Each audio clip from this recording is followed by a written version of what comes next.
and welcome to We the People, brought to you by the League of Women Voters of Minneapolis. My name is Joan Higinbotham, and I'll be your host for this evening's program. Well, it seems every day in the Star Tribune there's an article about a new building being built in downtown Minneapolis. It could be a residential tower, it could be a new office building, and of course I just heard that the largest crane in the world, possibly, is being here in our city helping to build the Viking Stadium. So we wanted to find out more about what is going on in downtown Minneapolis, and who better to answer those questions than the president of the Downtown Council, and that is Steve Cramer. Welcome, Steve. Thank you, Joan. Happy to be with you. Well, now tell me this, downtown. What is downtown? Well, that's a great question. We have kind of two definitions. We have a definition of a 122 block area that is our downtown improvement district, and all the property owners in that area, or most of them anyway, pay into a fund that allows us to enhance green, clean, and safe initiatives in that area. So that's kind of the core of downtown.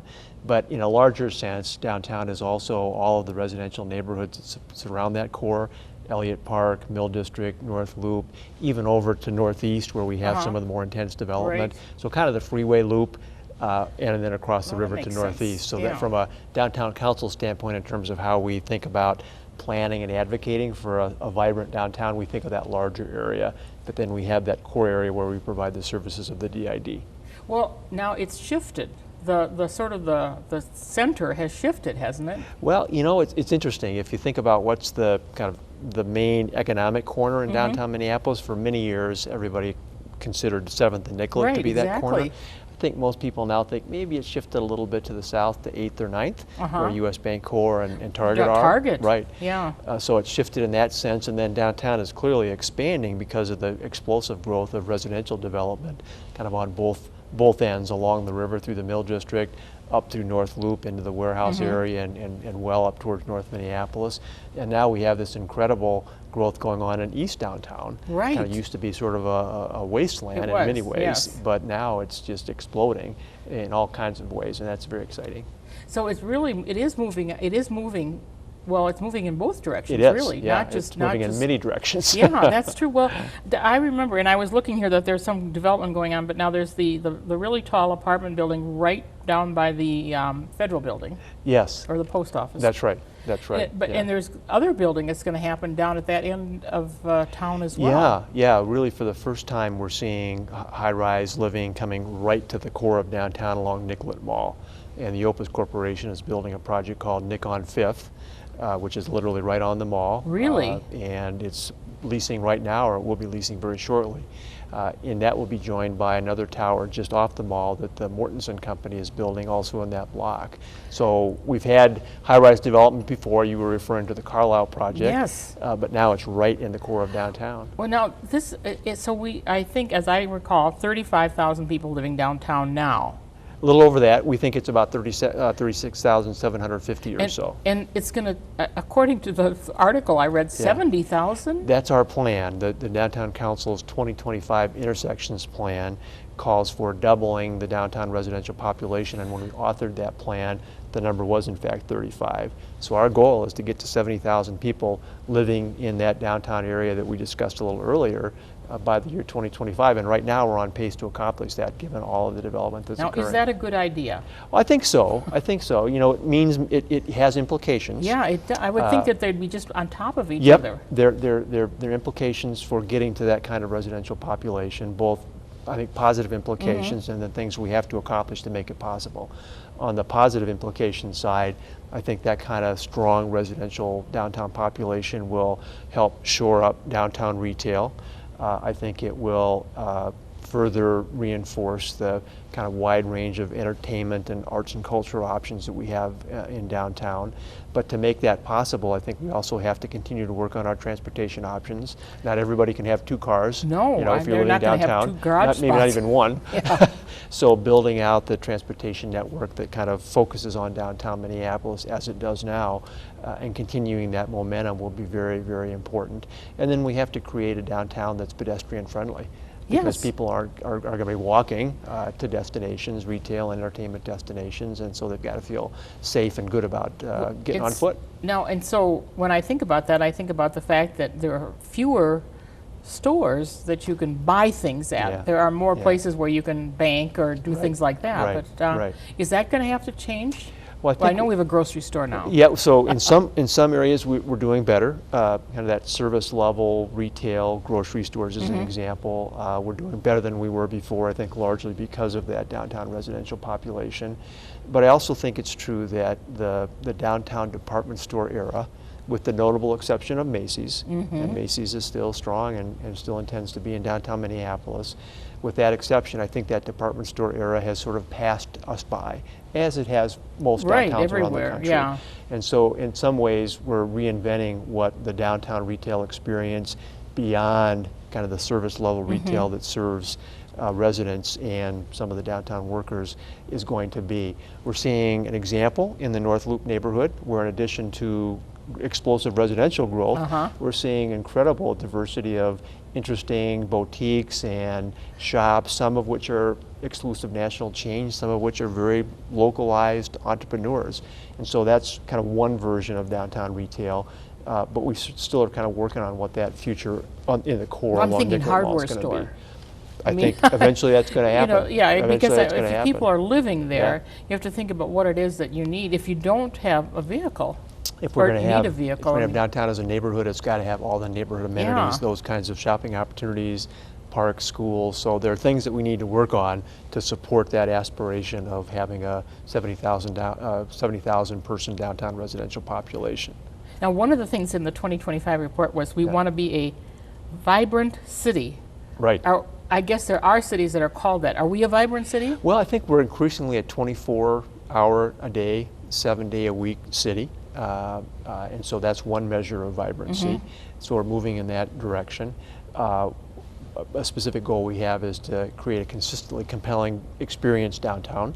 So as an example, we have proposed to the city a year-round activation or programming framework that would have sort of themes for every quarter of the year, and then activities associated with that theme. We're reinventing the holiday period downtown. You have to ask about Holidazzle, I know. So no more Holidazzle parade after 22 great years, but a very interesting idea around a downtown Christmas market. Sort of like the European markets? European style market, and it's not a novel idea. They're certainly all over Europe, of course, and several North American cities have them as well, but we have not had one. So we're going to introduce that this year. It'll be at PV Plaza, kind of connected to Orchestra Hall. People know how to get there. Sure. And then we're going to surround that with what we're calling the Holidazzle District, which will have other interesting things to do that are really family oriented. So people will want to come downtown. People will want to come downtown, and that market will be open 7 days a week from late morning through early evening, like 11 to 9, something like that. So in some ways, it'll actually be more of an attraction than Holidazzle was. Be which easier to access because Right. it won't be Right. just walking along the people street. kind of came and saw the parade, Right. and there were lots of them, and then they kind of went. Yeah. So now this will be more of a day-long or week-long experience. Well, now, I guess that we should talk about it because we're at PV Plaza, which is on the Nicollet Mall. Right. There are big plans afoot for Nicollet Exactly. Mall, right? Exactly, there sure are. The city of Minneapolis, working with the Downtown Council, has created a funding plan with great support from the state legislature, as well as an exciting new design to renew the Nicollet Mall for the first time since the early 90s. I like it the way it is. Yep. It certainly has served a good purpose, and the mall is one of the key features of downtown for sure, and it has been since the mid-60s when it was created.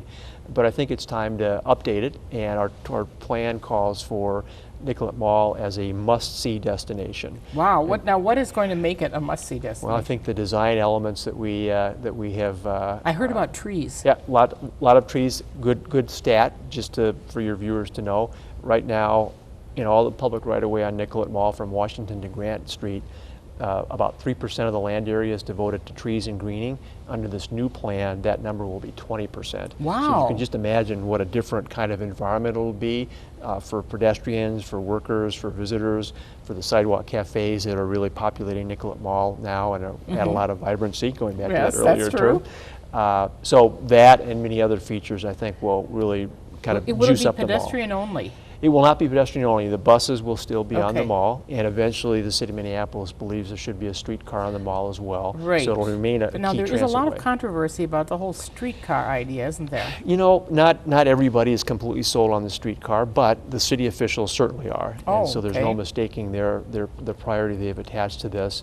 I think maybe the bigger challenge to be faced is fully financing a streetcar at a time when there are also other competing priorities for transit funds. But again, make no mistake, Mayor Hodges and many of the council members in Minneapolis are very committed to the streetcar, and I think the downtown business community, while not uniformly supportive of that, is not trying to stand in the way It's and gonna will be happen. cooperative. Yeah. Well, now I know that in Europe they'll have broad avenues which are pedestrian only. Yes. And yeah. that would be cheaper. That has come up a lot, believe me, in our conversations about Nicollet Mall. Some people would like to see that. I think the challenge we have is that because downtown is kind of the epicenter of transit, particularly the bus system, Right.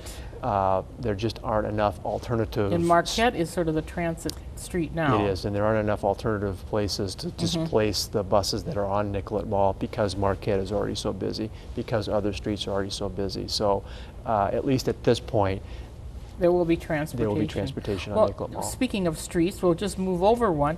And now I heard from Tom Hoke that there's going to be the arts corridor that's going to run Yes. from the river to the Walker, Yes. basically. Yeah, Tom's organization is working hard. Hennepin Theater Trust is working hard on that idea. They've inaugurated a number of really exciting projects downtown, a parklet that's right next to the Orpheum Theater, kind of devoting a couple of parking spaces to a little pop-up park where Oh, really? people can Now, come where and is that sit. going to be It's right by exactly? the Orpheum Theater, and it already by the exists. Orpheum. Yep, it's a great example of what can be done Uh-huh. without a lot of cost to create a better pedestrian and public realm downtown.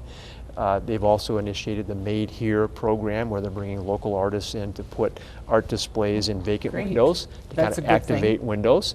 So those are a couple of examples of that larger vision that Tom and his organization have for the arts And corridor. Block E.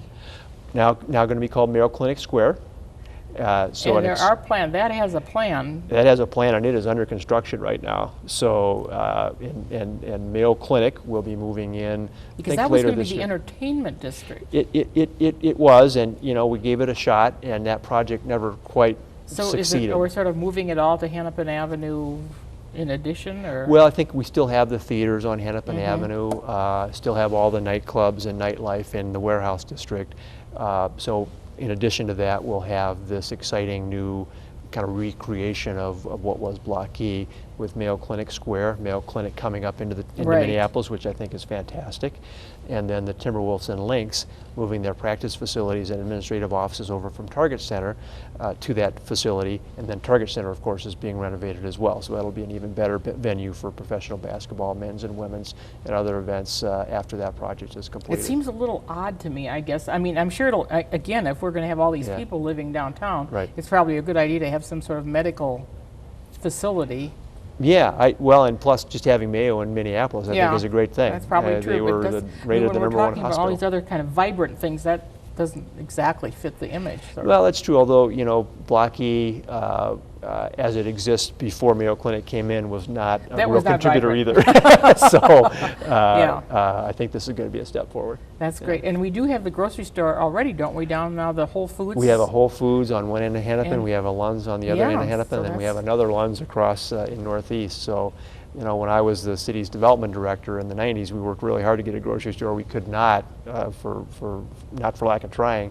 But now I think, again, going back to this residential population, the market is there. It and seems so like the really is logical driving thing that. to do now. Yeah, Right, it does. yeah. Well, so we've got all this great stuff going on the, Marquette, Nicollet, and Hennepin. And now the Downtown East, that's a new term even. Yeah, yeah. And yeah. what is going to happen there? That's where the big crane is, Well, right? that's where a lot of big cranes are, including that world's largest. Some people joke that when they come into Minneapolis from the east on 94, it looks like they're going into Shanghai or something. that's There's true. so many cranes over there. So, I mean, the big new developments there are first the Viking Stadium. Right. So that's a huge site, and that project is coming along very well. It'll be ready for the Vikings 2016 playing season, so they'll be 2 years over at the University Stadium. And then in addition to that, the project to create 2 new buildings, largely for Wells Fargo, to be fronted by a roughly 2-block park or open space, is the other big driver of development right now in downtown East. And what we're seeing, in addition to those 2 projects, which are under construction right now, we're seeing a lot of announcements of smaller projects that are kind of filling in available development spaces in that area. Now, downtown East, or rather the Wells Fargo, is going to be where the Star Tribune building is in Portland? That's right. That's right. So the Star Tribune building will be... Our viewers can get an idea of where all this is going to happen. Yeah, roughly between the Armory and the old Metrodome site and 3rd Street and 5th Street. That's roughly the What's going to happen to the Armory? Is that a historic building, or not historic? Yeah, but nobody has. I mean, the Armory will stay, and there are a variety of ideas, including ideas by the current owner, to do something other than just park cars in the Armory, and I suspect at some point something more exciting and interesting will happen in that building, just because of the new activity that we're seeing in that part of downtown. And is it designated as? You know, I don't know. I guess I don't know. They tried, but I don't know that. I don't know the answer to that. I don't but know I don't envision the Armory ever being torn down. I think it's the kind of building that really will have an interesting adaptive reuse at some point, driven by market conditions. Now, there was one term in the plan that really piqued my curiosity: greening and public realm improvements. Right. What does greening? Does that mean planting trees? It does. It does. More trees. It means more plantings. It means improving the sidewalks, the condition of the remaining surface parking lots in downtown, just making downtown a more inviting place. And that's part of the 2025 plan. That's a vital part of the 2025 plan. And a big part of it's Nicollet Mall, but beyond that. So in other words, there'll be trees in other parts of the downtown area? We're looking at how to plant trees more successfully than they have been in the past. So actually doing some experimentation, working with the city on that yet this summer. I mentioned how much more green the Nicollet Mall will be under this new design. We've got the Downtown East Park. We've got a vision for creating a gateway from the end of Nicollet Mall on the north end to the river, to make that stronger connection to what is already a very green linear park along the river. It's just that not everybody can get there, or not even everybody knows it's there. So yes, that greening public realm goal is really a center point of the plan. Well, that would be great. I mean, after all, Minnesota is kind of a forested state, so the city should have some representation of forest too. We can do better than we have in the past in that area, and we're striving to accomplish that. Well, you know, one thing that worries me, I mean, I love all this stuff that's happening, it's wonderful, but it seems to me that with the rents that they're charging for these apartments, the only people who can live there are people who are making great salaries and have jobs. Right. So I guess, A, do we have enough people that can fill them, and what happens to the people that can't afford them? That's a concern, Joan, for sure, and given my past, it's something that I think a lot about, having developed a lot of affordable housing in my past jobs. I don't think the right answer is to stand in the way of private investment, and if the market is supporting these projects and the rents that they can achieve, and people are paying those rents, and we're really not using any public resources, those are all privately financed, then I think that's a positive thing and good for downtown. What we need to figure out is how we can marshal the resources to kind of fill in at a different price point, at a different level of affordability. And again, what I know from my experience is that when you start to talk about workforce housing or housing that is for the very lowest income members of our community, then you are talking about bringing public resources into the mix, and there aren't enough public resources to meet all the needs, and there are also those needs in neighborhoods as well. So it's a question of are we going to invest those scarce resources in workforce and affordable housing downtown, and to what degree? And that's a conversation we need to continue having with city officials and state officials and others. Well, if you look, I mean, I think about Elliott Park, for example. I mean, that had a lot of low-income housing. And it still does. But it's also becoming sort of yuppified, I guess. It could. We haven't seen a lot of that yet in Elliott Park. Again, many of the projects that we're talking about here for the new housing have been on vacant sites or their new construction. You know, we've lost some affordable housing downtown, there's no question about that, so I don't want to deny that that's been a part of this renaissance of residential downtown, but for the most part the new units have not really come at the expense of existing affordable housing. So we have to keep an eye on that issue for sure, as well as figuring out this question of how much do we want to invest of public resources Right. to make affordable housing or workforce housing downtown possible. Well, actually, just to make it work in the city, Yeah. as opposed to the Downtown or suburbs. neighborhoods, right. Well, and that also is the other question is, with all these people moving downtown, are they moving in from the suburbs, or are they selling their house in South Minneapolis and moving into a condo in the North Loop? Yeah, you know, I don't know that we have great comprehensive data on that, but we have some pretty strong impressions about what's fueling this residential growth, and it's really two main populations. It is the empty nester phenomenon, and those tend to be higher net wealth individuals who have sold a home either in the city or in the suburbs and decided to come downtown for the lifestyle and for the convenience, as well as the kind of young professionals who are starting a career and probably are not in a point in their life where, even if they have the economic resources to do so, they want to make a strong commitment to one place. They may be, you know, working for a Target Corporation or U.S. Bank, and Are they these may be the here renter now, and they may people be, they're that the we're renter talking people. about now, Yeah, that yeah. where every young person Yeah. wanted to buy a house and now Yeah. they want to rent an apartment? I think that's both a generational characteristic and a kind of a practical reality, given who some of the major employers are in our town. We're blessed to have so many major corporations, many of them downtown, but a young person starting out may well know that I may start my Sure. career, but I may not be That here makes forever. sense, yeah, So and then it doesn't pay to invest. yeah. Yeah. So I think one of the again, we've talked about the affordable housing challenge and the workforce housing challenge. Another issue that we need to pay attention to as we move towards this goal of 70,000 people living downtown is, how do we make downtown a place where families, when those young people reach Well, a that family is formation another age, question. can feel that they can stay here as well. And again, it goes back to something you said earlier. You got to make these neighborhoods real neighborhoods. You know, I know where I live. I've got a park nearby where I took my kids when they were growing up, and I got the hardware store, and I got the restaurant I can walk to, and the dry cleaner, and we need Sure. all of that kind of stuff downtown too. We have some of it, but not all of it. So there's an agenda there for us if we want to maintain a downtown where families can also feel like they have a place. Well, there aren't any schools downtown either, so that would be another thing. Yeah, there's the interdistrict school on Hennepin Avenue, Yeah, but that's kind of a special case. Right. The school district has designated a school located in northeast Minneapolis, not too far from downtown, as the school where kids who do live in downtown will go. So that's a step in the right So there is direction. something there. But I think there's a very strong desire as well to actually have a kind of a traditional Minneapolis public school opportunity located physically in So downtown that as people well. could actually go to school. Yeah. Well, and of course, as you move up into northeast, now that area is changing over too, and that's another area of sort of middle class families. And now those houses are, I think, being purchased by younger people who are changing the whole neighborhood. Yeah. Well, I mean, northeast is certainly an area of great growth. Again, we've seen some investment to kind of repurpose buildings that had been vacant, like the A-Mill project, which is very exciting, and building out old industrial sites. So that's all positive.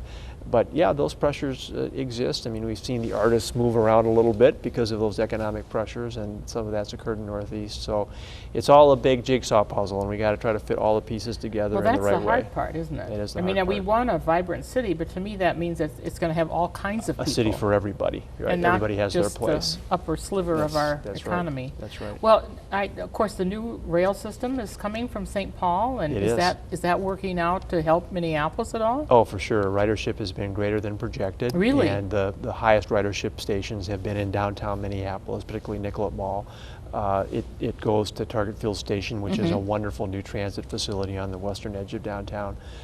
So, as I said earlier, we talked about earlier, creating more transit options, whether it's light rail or better bike facilities, all of those opportunities for people to move around in something other than a car Right. are really critical to creating the kind of downtown Well, we want. that was the question. Do we need any more parking ramps in Minneapolis? You know, it's not a black and white question. Some of the new development certainly will continue to require some degree of parking, but we are seeing zoning and regulatory approaches downtown that are require much less parking than in the past because Oh, really? the city. So you're lessening the number of spots that people need? That's right, from the city standpoint. interesting. And even the developers are beginning to see that as an attractive thing, not a problem. So the more we can build in development option or transit options so that people have realistic ways to get around other than driving in a car, the more we'll see projects that are not as reliant on parking, and I think that's a positive thing. Of course, then those of us who are trying to find a parking space, when we come to visit our friends in downtown Minneapolis, are That's having right. some difficulties. Well, we are, and so we'll probably have to start used to getting on that LRT train. That's true. That's true. Well, I guess the problem with that is that you still oftentimes have to drive your car someplace to get on the LRT. To get on the So LRT, then sure. there Yeah. aren't any really. There's no parking. Yeah, there aren't really parking rides in the Yeah, city so that you proper, have either to- Minneapolis you have or to go St. outside. Paul. Yeah. They always talk about the fact that people come into Minneapolis because they want to go to the football stadium or they want to go to the baseball game. Does that have a strong economic impact, or do those people just go to the game and then go home? No, I think it has a strong impact. I was at the Twins game this afternoon with my family and left early to go back to work. But you know, as I was going and as I was coming, there were clearly people going to the game who were at restaurants in the Warehouse District. We certainly saw that kind of impact from the All-Star game. Mm-hmm. It was just here. So I have some background in economics at the Humphrey Institute, so I understand that in one sense we're not creating new money here. You know, Right, if people that's weren't true. spending at the ballpark, they might spend it someplace else. But from a downtown Minneapolis perspective, the fact that we have these attractive places Mm-hmm. for people to come and recreate and enjoy those facilities means that a lot of those dollars are being spent in downtown. And so from our parochial Mm-hmm. standpoint, that's a good thing. So I have no question that the professional sports facilities, the theaters, the nightlife, the restaurants, all of that helps create a strong economy in downtown Minneapolis, which really- spills over to the It's a rest place of the where people region. want to be. Yeah, exactly. And even people from greater Minnesota want to come and and- There's no question. I was at the Guthrie not too long ago too with my family, and was just reminded of you know how special it is for some folks to come to Minneapolis. I'm Right. used to it all the time, but at that theater, people were standing at the windows taking pictures of the skyline because Uh-huh. this probably was their trip to the city, Right. and it was something really special. So we have to keep that in mind as well, and always throughout and the people from all over the hospitality country, tour. because I know my relatives from both coasts want to take pictures of the building. Absolutely, So I yeah. guess that is true. We always want the hospitality mat to be out. Yes. Well, as you can see, there is a lot going on. I think it almost seems like there's something for everyone in Minneapolis, which is, I guess, what you're looking for. That's right. So we hope that you will have learned more about our city from this talk tonight, and that you'll experience some of those great new things that are going on in Minneapolis. This is Joan Higinbotham for the League of Women Voters saying thanks to Steve Cramer for the Downtown Council pleasure. for being with us tonight, and thanks to you for tuning in to We the People.